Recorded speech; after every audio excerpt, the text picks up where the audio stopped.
శ్రీమాత్రే నమః. 6/10/2024 ఆదివారం. అమ్మవారి అవతారం శ్రీ లలిత త్రిపుర సుందరీదేవి అవతారం. ధ్యానైక దృష్ట్యా బుద్ధి నిలకడ ఉంటేనే ధ్యానం చేయగలుగుతాం. సహజంగా సమస్త జీవరాశులకు ఆహారము, నిద్ర, భయము, మైథనము ఇవన్నీ ఉంటాయి. కానీ ఒక మానవుడికి మాత్రమే విశేషమైన శక్తిని, జ్ఞానాన్ని ప్రసాదించింది ఆ తల్లి. లలితా సహస్రనామంలో చెప్పినట్లుగా కరాంగులి నకోత్పన్న నారాయణ దశాకృతి. అమ్మవారికి ఉన్న 10 వేళ్లలో చిటికెన వేళ దగ్గర నుంచి దశావతారాలని ఆవిర్భవించినాయి, ఆయా అసురుల్ని సంహరించటానికి. బతుకు బాగుపడటానికి తనకంటూ ఒక విద్య దొరికింది. ఆ విద్యను అపహరించడానికి చూశాడు వేద విద్యని సోమకాసురుడు. అతన్ని సంహరించి, అమ్మ మనకి యాదేవి సర్వభూతేషు విద్యారూపేణ సంస్థిత, మనకి మత్స్యావతార రూపంలో నారాయణుడి యొక్క అవతారంతో మనకి వేద విద్యని అప్పగించింది. ఇక్కడ సంసారం అనేటువంటి సాగరంలో మునిగిపోతున్నటువంటి మందర పర్వతం లాంటి మనలని లేవనెత్తటం కోసమని కూర్మావతారం ఎత్తి ఆ నారాయణుడు అమృతాన్ని మనకి అందించాడు. అమృతం అంటే, అమృతానందం అంటే నకర్మణ నప్రజయ ధనేన త్యాగేనైకే అమృతత్వ మానసు. త్యాగం అనేటువంటి గుణం అమృతము అంటారు. అటువంటి అమృతానందాన్ని మనకు ప్రసాదించాడు కూర్మావతారంలో. గతితో నడుస్తున్నటువంటి భూమిని ఒక రాక్షసుడు గతి తప్పించాడు. అంతటా అమ్మవారి యొక్క 3వ వేలులో నుంచి ఒక దివ్యమైన నారాయణ శక్తి వచ్చింది. అదే వరాహ స్వామి. ఈ మధ్య బాగా ప్రాచుర్యంలోకి వచ్చింది. పవన్ కళ్యాణ్ గారు వారాహి దీక్ష చేసి మళ్ళీ భూమిని తప్పించకుండా దాన్ని అక్కడ ఆస్థానంలో పెట్టాడు. అట్లాగే గతి తప్పించాడు ఈ యొక్క హిరణ్యాక్షుడు. అంతటా ఆ యొక్క వరాహ రూపంలో వచ్చి అగాధంలో దాగుని ఉన్నటువంటి అసురుణ్ణి సంహరించి భూమిని రక్షించినటువంటి వరాహమూర్తి మనకి కావాలి. ఇక లేదు లేదు అనే అనుమానంతో బతుకుతూ ఒక పక్కన ఉన్నదేమో, ఆ శక్తి వచ్చి నన్ను ఇబ్బంది పెడుతుందేమో అని పైకేమో ప్రగల్భాలు పలుకుతూ లోపల భయపడుతూ జీవించిన జీవి హిరణ్యకశిపుడు. భక్త ప్రహ్లాదుని యొక్క నమ్మకాన్ని వమ్ము చేయక అందుగలడిందు లేడని సందేహంబు వలదు చక్రి సర్వోపగతుండు ఎందెందు వెతకి చూచిన అందందుగలడు దానవాగ్రని వింటే అన్నట్లుగా నృసింహ రూపంలో వచ్చి ఆ భక్త ప్రహ్లాదుడి నమ్మకాన్ని నిలిపాడు. అహోబల లక్ష్మీ నృసింహస్వామి. ఆ తర్వాత పదవి కోసం ఎన్ని దానాలైనా ఇవ్వటం ఈనాటి పాలకులే కాదు, ఆనాటి బలిచక్రవర్తి దగ్గర నుంచి ఆచారం ఉన్నది. ఇంద్ర పదవిని ఆశించి 7 లోకాలు జయించిన బలిచక్రవర్తిని 3 అడుగుల భూమిని అడిగి, ఒక పాదంతో 7 లోకాలు, మరొక పాదంతో పైన 7 లోకాలు కొలిచి, ఎక్కడరా బలి 3వ అడుగు అంటే నా శిరస్సున పెట్టమన్న ఆ బలిచక్రవర్తి అహంకారాన్ని తొక్కినటువంటి ఆ వామనమూర్తి స్థలే రక్షతు వామనమూర్తిగా వచ్చాడు స్వామి. ధర్మం కోసం క్షత్రియుడే నిలబడాల్సిన అవసరం లేదు, దుష్ట శిక్షణ శిష్ట సంరక్షణే తన బాధ్యత అని పరసు గొడ్డలిని పట్టుకుని అన్యాయ మార్గంలో విర్రవీగుతున్నటువంటి ఆ ప్రభువులని 27 సార్లు దండించినటువంటి పరశురామమూర్తి, హరిషడ్వర్గాలని తెగనరికినటువంటి మూర్తి ఆ యొక్క అమ్మవారి నుంచే ఆవిర్భవించడం జరిగింది. రామో విగ్రహవాన్ ధర్మ సాధు సత్య పరాక్రమ.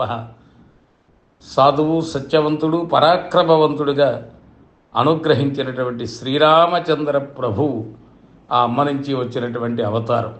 పురుష రూపంలో సేవిస్తే రాముడు, స్త్రీ రూపంలో సేవిస్తే లలితాదేవి.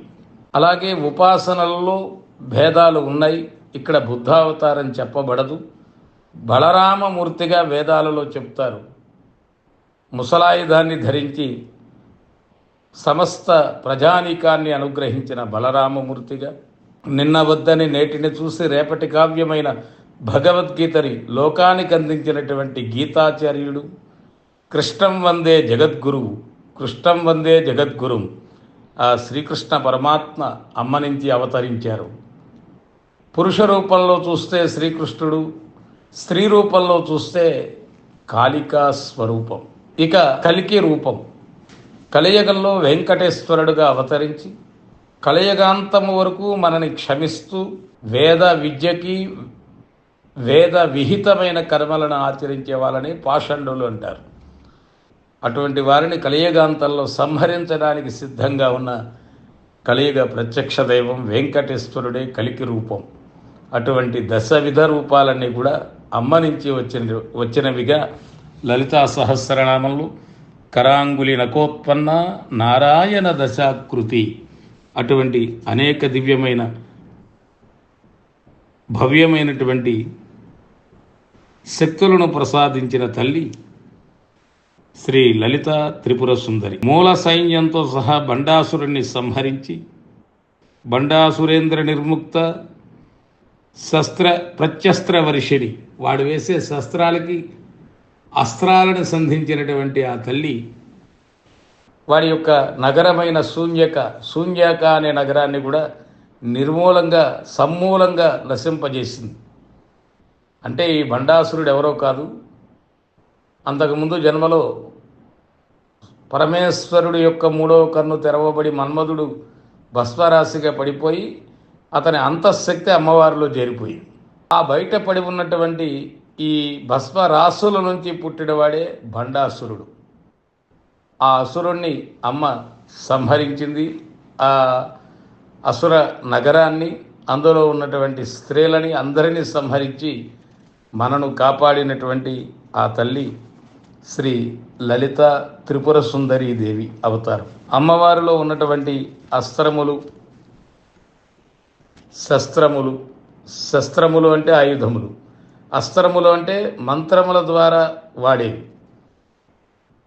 పశువు, పాశము, పశుపతి, ఈ మూడు తెలిస్తే అమ్మ అనుగ్రహం మనకి శీఘ్రంగా లభిస్తుంది. పశుపాశ విమోచని అంటారు. పశువులు అంటే అందరూ, సమస్త దేవతలు, మనము అందరూ. పాశము అంటే మోహంలో పడటం, ఆ మోహంలో పడినటువంటి వాడిని తిరిగి రక్షించేటువంటి వాడు పశుపతి, కాపాడేవాడు. ఈ దుఃఖం అనేది కేవలం కల్పితమే, అది ఏదో భ్రమ, ఆ భ్రమ చేత దుఃఖం ఏర్పడుతుంది. ఆ మోహంలో పడేస్తూ ఉంటుంది ఆ తల్లి. బ్రహ్మ విద్య అధిదేవతే లలిత త్రిపుర సుందరీదేవి. కామాక్షి, కామాన్ని పుట్టించున్నది. హరనేత్రాగ్ని సందగ్ధ కామ సంజీవ లోచని అని ఆ అమ్మవారిని స్మరిస్తూ ఆ మన్మధుణ్ణి తిరిగి తన యొక్క నేత్రముల ద్వారా సృష్టించిన ఆ మన్మధుడు ఏమిటి తల్లి అంటే, నీ భార్యగా తప్ప నీవెవ్వరికి కడపడవు అనే వరాన్నిచ్చి మళ్ళీ పరమేశ్వరుడి దగ్గరికి పంపగా ఆ పరమేశ్వరుడు ని జయిస్తాడు ఈ మన్మధుడు. అంటే ఏం లేదు, మోహంలో పడేస్తాడు. మళ్ళీ వచ్చి ఆయన గారు ఈ లలితా త్రిపుర సుందరీ దేవిని మోహించటం, ఆవిడ్ని వివాహం ఆడటం, ఇది ఒక పెద్ద గాథ. బ్రహ్మ, విష్ణువు, సమస్త దేవతలు కూడా అమ్మవారిని స్తుతించారు బండాసురుని సంహరించిన తర్వాత. అటువంటి లలితా త్రిపుర సుందరీ దేవి అవతారం ఈరోజు ఉదయం ఆరాధన చేయవలసినది. శివశక్తి స్వరూపాన్ని, పాయసాన్న నివేదన చేయాలి. సాయంత్రం విశేషంగా లలితా సహస్రనామ స్తోత్రాలని జపించాలి. దశ మహావిద్యలు అంటే ప్రత్యేకించి ఉండవు. దశావతారాలలో అంతఃశక్త, లోపల ఇమిడి ఉన్నటువంటి శక్తి వరాహమూర్తి నుంచి వచ్చినది వారాహి. అట్లా విష్ణు స్వరూపాన్ని వైష్ణవి, బ్రహ్మ అంతఃశక్తి బ్రాహ్మణి, ఇంద్రుడి యొక్క అంతఃశక్తి ఇంద్రాని. అది మనం గమనిస్తే చాలు. అట్లాగే దేవతలు కూడా మనని అనుగ్రహించడం కోసం అష్టాదశ పురాణాల్లో కథలుగా చెప్పారు. వేదాంత తత్వంలోకి వెళితే ఆ భగవంతుడు విశ్వమంతా ఉన్నవాడు, నిరాకారుడు, అవసరం వస్తే నీకు సాకారుడు కూడా. సాకారుడుగా ఉన్న స్వామిని నిరాకార స్వరూపంలో ధ్యానించి ఆ మోక్షాన్ని పొందటానికి చక్కని రాత్రి అంటే జ్ఞానం, అందుకే నవరాత్రి. ఇది సంపూర్ణమైన అంకె 9. సంపూర్ణమైన జ్ఞానాన్ని పొందటానికి ఈరోజు అమ్మవారిని మనం సేవించుకున్నాం. చక్కని లలిత త్రిపుర సుందరీ దేవిగా. శ్రీమాత్రే నమః.